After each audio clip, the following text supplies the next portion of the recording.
American president Donald ট্রাম্পের হুমকির আর মাত্র 8 ঘন্টা বাকি আছে।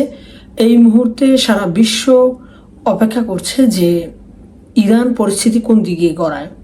আজকে সকালের দিকে যে অবস্থা দেখা গেছে সেটা হচ্ছে এরকম যে ইরানের খার্ক দ্বীপে আক্রমণ করা হয়েছে এবং ইরানের এই খার্ক দ্বীপে আক্রমণের বলা হচ্ছে যে ইসরায়েল 50 বারেরও বেশি আক্রমণ করেছে ইরানের খার্ক দ্বীপে, যে কারণে ইরানের খার্ক দ্বীপে সম্পূর্ণ বিদ্যুৎ যোগাযোগ ব্যবস্থা অচল হয়ে গেছে এবং বড় ধরনের 8টি থেকে 7টি ব্রিজে ইসরায়েল আজকে হামলা করেছে, যদিও আজকে আমেরিকা কোনো হামলা করেনি।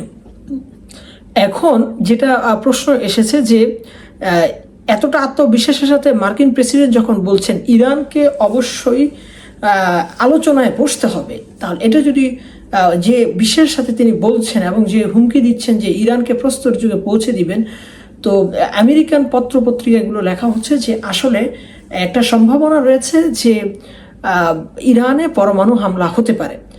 এখন আমরা যদি পরমাণু হামলা ইরানে হতে পারে কি হতে পারে না তার কতগুলো কার্যকারণ বিশ্লেষণ করি যে আসলে পরমাণু হামলা হতে হলে কার কার অনুমতি প্রয়োজন হয় একজন প্রেসিডেন্টের, যদি মার্কিন প্রেসিডেন্ট ইরানে আক্রমণ করতে চান।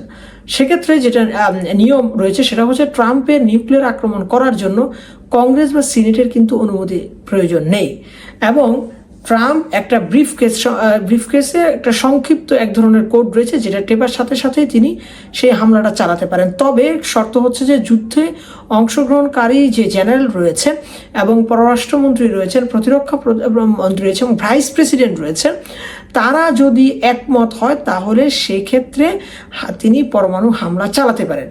এখন এখানে যেটা প্রশ্ন আকারে দাঁড়িয়েছে যে গত সপ্তাহে আমরা জেনেছি যে আমেরিকান 12 জন জেনারেলকে কিন্তু অপসারণ করা হয়েছে, আমরা যেটা গতকালকেও বলেছি। তো এখন এমন হতে পারে যে এই সব জেনারেলরা হয়তো মার্কিন প্রেসিডেন্ট ট্রাম্পের সাথে একমত হবেন না যে ইরানে পরমাণু হামলা চালানো যেতে পারে। সম্ভবত সে কারণেই মার্কিন প্রেসিডেন্ট ট্রাম্প এই সব জেনারেলদের বিশেষ করে সেনাপ্রধানকে তিনি অপসারণ করেছেন। অন্য আরেকটি বিষয় যেটা বলা হচ্ছে যে যখন এই ধরনের আলাপ আলোচনা বিষয়ে নিউ ইয়র্ক টাইমস সহকারে বিভিন্ন মার্কিন পত্রিকা প্রকাশ করতে থাকলো, তখন হোয়াইট হাউস একটি বিবৃতির মাধ্যমে জানিয়েছে যে আসলে ইরানে এই ধরনের পরমাণু হামলা চালানোর কোনো সম্ভাবনা নেই। তবে গোপন সংবাদ মাধ্যমের কিছু সাংবাদিকরা এটা বলেছেন যে হোয়াইট হাউসে কিন্তু আজকে পরমাণু হামলা ইরানে হতে পারে এই ধরনের সম্ভাব্যতা নিয়ে কিন্তু আলোচনা হয়েছে। এখন আমরা যদি পরমাণু হামলার প্রস্তুতির বিষয়ে আসি, যে সিদ্ধান্তের একটা বিষয় এখন প্রস্তুতির জন্য মার্কিন প্রেসিডেন্ট ট্রাম্প বর্তমানে 4টি বিমানবাহী রণতরী মধ্যপ্রাচ্যে তিনি অবস্থান করাচ্ছেন এবং তিনি বড় বড় B2 বোম্বার বিমানগুলো হচ্ছে ব্রিটেনে এনে রেখেছেন এবং ব্যাপক পরিমাণে সামরিক প্রস্তুতি রেখেছেন, যেটা নিশ্চিত করে বলা যায় যে ব্রিটেন থেকে যদি কোনো পরমাণু বোমা বহন করে কোনো ভারী বোম্বার বিমান ইরানে আক্রমণ করতে চায় তবে কিন্তু সেটা সম্ভব। এখন প্রশ্ন হতে পারে যে সামরিক প্রস্তুতি হলো, তাহলে যদি ইরানে আক্রমণ করা হয় তাহলে এই ধরনের আক্রমণগুলো আসলে কোথায় হতে পারে? প্রথমত হচ্ছে রাজনৈতিক কেন্দ্রগুলোতে, 2 নম্বর হচ্ছে সামরিক কেন্দ্রগুলো, 2 নম্বর হচ্ছে অর্থনৈতিক অবকাঠামোগুলোতে কিন্তু এই ধরনের আক্রমণ হতে পারে। বলা হচ্ছে মার্কিন প্রেসিডেন্ট ট্রাম্প যে পরিমাণ অদূরদর্শিতার পরিচয় দিয়ে তিনি এই যুদ্ধে অংশগ্রহণ করেছেন এবং তার সাংসদ কংগ্রেস সহকারে বিশাল পরিমাণে একটা রাজনীতিবিদরা তাকে নিষেধ করা সত্ত্বেও তিনি এই ইরান যুদ্ধে অংশগ্রহণ করেছেন, তিনি যে শেষ পর্যন্ত হামলাটা করবেন না পরমাণু, তার কিন্তু কোনো নিশ্চয়তা নেই। এখন প্রশ্ন হতে পারে যদি ইরানে হামলা করা হয় তাহলে যদি তেহরানে হামলা করা হয়, তাহলে আমরা জানি যে পরমাণু হামলার রেডিয়েশন মিনিমাম 100 কিলোমিটার পর্যন্ত তার ব্যাপ্তি থাকে। তাহলে তেহরানে হামলা হলে তেহরানের নিকটবর্তী যে শহরগুলো রয়েছে বা দেশগুলো রয়েছে ইরান, সিরিয়া, তুরস্ক, আর্মেনিয়ার মানুষজন পর্যন্ত আক্রান্ত হবে, অর্থাৎ তেহরান থেকে 100 কিলোমিটার দূরে পর্যন্ত যারা আছে তারা আক্রান্ত হবে। আর যদি ইরানের বুশেহর শহর অথবা ইস্পাহানে আক্রমণটা করা হয় তাহলে সেই সব শহর থেকে কিন্তু আমরা কুয়েত, বাহরাইন, আরব আমিরাত, সৌদি আরব, কাতার, এইসব দেশগুলো খুবই নিকটে।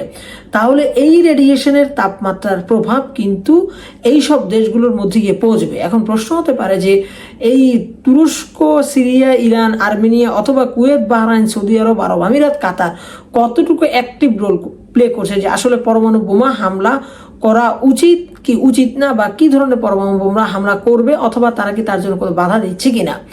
এর চেয়ে বড় প্রশ্ন হচ্ছে এই যে একটি রাষ্ট্র যে সবসময় এই ধরনের উস্কানি দিয়ে আসছে, তারা আসলে কি চায় সেটা একটি কিন্তু প্রশ্ন।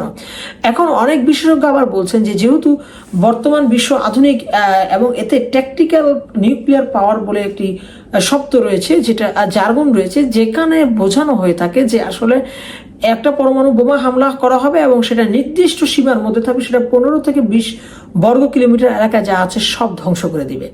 হয়তো মার্কিন প্রেসিডেন্ট এই ধরনের হামলা করতে পারে, এবং তিনি যে বলছেন যে ইরানের সভ্যতাকে ধ্বংস করে দিবে, তিনি আসলে এতে কি বোঝাচ্ছেন? তিনি আসলে বোঝাতে চাচ্ছেন যে আসলে এই ইরানের অর্থনৈতিক অবকাঠামো, অর্থাৎ বিদ্যুৎ, রাস্তাঘাট এবং কলকারখানা সব কিছু ধ্বংস করে দিবেন। এখন আমরা যদি ধরে ধরে বিশ্লেষণ করি যে আসলে এইভাবে যদি ধ্বংস করে দেওয়া হয়, তাহলে ইরান যে হুমকিটা দিয়েছে যে ইরান যদি অন্ধকারে ডুবে যায়, ইরান একটা মানচিত্র প্রকাশ করেছে, তাহলে কোন কোন মধ্যপ্রাচ্যের কোন কোন বিদ্যুৎ কেন্দ্রগুলোতে সে হামলা করবে।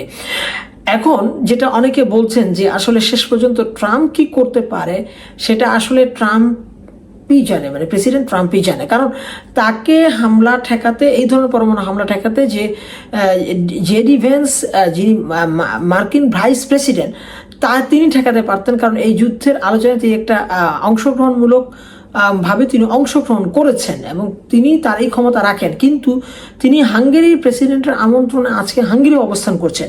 তাহলে আমরা কি বলতে পারি যে যুদ্ধ, পরমাণু হামলার যে অবস্থান, সেটা আসলে একেবারে উড়িয়ে দেওয়া যায় না। ধরেন একটা পরমাণু হামলা বোমা নিক্ষেপ করা হলো, এবং তাহলে যেখানে নিক্ষেপ করা হবে 1 কিলোমিটার পর্যন্ত সমস্ত প্রাণী মারা যাবে, এবং 3 কিলোমিটার পর্যন্ত প্রায় 70% মানুষ মারা যাবে, এবং 5 থেকে 10 কিলোমিটার পর্যন্ত যারা থাকবে তাদের রেডিয়েশনে আক্রান্ত হবে সেই পরমাণু নিউক্লিয়ার পাওয়ারের বিষক্রিয়ায়। এরপরে যদি আমরা ধরি যে তেহরানে এই বোমা হামলা করা হয়, তাহলে তেহরানের 95 লাখ মানুষ বসবাস করে। অনেকে বলছেন যে প্রথম হামলাতে হয়তো যদি এক নিউক্লিয়ার বোমা হামলা করা হয়, তাহলে 1 লাখ লোকের মতো মানুষ মারা যাবে, এবং এখানে কত শিশু, কিশোর, নারী, যারা বেসামরিক জনগণ তারা থাকবেন। এবং এটাও বলছেন অনেকে যে আস্তে আস্তে সময়ের সাথে এই মৃত্যুর সংখ্যা বাড়তে পারে, এবং সর্বোচ্চ 10 লাখ পর্যন্ত এই মৃত্যুর সংখ্যা পৌঁছাতে পারে। তাহলে এই যে ভয়াবহ এক যুদ্ধ, এই যুদ্ধ আসলে কিভাবে সমাপ্তির দিকে টানতে পারে, এখন আসলে সবচেয়ে বড় প্রশ্ন। যদিও আমেরিকা এখন কিছু কূটনৈতিক সূত্রগুলো বলছে যে ইরান অনেকটা বাস্তবসম্মত প্রস্তাব পাঠিয়েছে, যা ইরানের কাছে আমেরিকা আশা করেনি। যদিও আমেরিকা এর আগে প্রথম যুদ্ধ যখন আলোচনা শুরু হয়েছিল, তখনও কিন্তু তারা এই কথা বলেছিল যুদ্ধ শুরু হওয়ার আগে, তারপর কিন্তু তারা হামলা করেছে। ইতিমধ্যে শোনা যাচ্ছে যে জাতিসংঘ থেকে একজন বিশেষ দূত আলোচনার জন্য পৌঁছেছেন, এবং এই আলোচনার জন্য পৌঁছে তিনি হয়তো আলোচনা শুরু করে দিয়েছেন। এখন দেখা যাক যে আসলে আমরা একটা পরমাণু যুদ্ধের যুগে প্রবেশ করি কি না, সেটা সময় বলে দিবে, এবং আমাদের আসলে অপেক্ষা এবং ধৈর্য ধারণ করা ছাড়া কোনো উপায় নাই। এবং এই ধরনের পরমাণু হামলা যদি হয়, তাহলে বিশ্ব অর্থনৈতিক ব্যবস্থা আসলে সম্পূর্ণ ভেঙে পড়বে, এবং যে কৃষি উৎপাদন এবং খাদ্য উৎপাদনের জন্য যে রাসায়নিক সারের উপর যে আমরা নির্ভর করে থাকি, বিশেষ করে পটাশিয়াম, নাইট্রোজেন এবং অন্যান্য যে সার যেগুলো উৎপাদন ক্ষমতা বাড়ায় জমির বা ফসলের, সেগুলো কিন্তু দাম বেড়ে যাবে, এবং এই দাম বেড়ে গেলে কিন্তু আমাদের উৎপাদন খরচ বেড়ে যাবে, এবং খাদ্য পণ্যের দাম বাড়বে, এবং খাদ্য পণ্যের দাম বাড়লে এমনিতেই পৃথিবীর এক বিশাল সংখ্যক জনগোষ্ঠী না খেয়ে আছে। এমন হতে পারে যারা দারিদ্র্যপীড়িত অঞ্চল, আমাদের মতো দেশগুলো, তাদের হয়তো খাদ্য সংকট দেখা দিবে, এবং ব্যাপক অর্থনৈতিক মন্দার সম্মুখীন হয়তো আমরা হতে যাচ্ছি।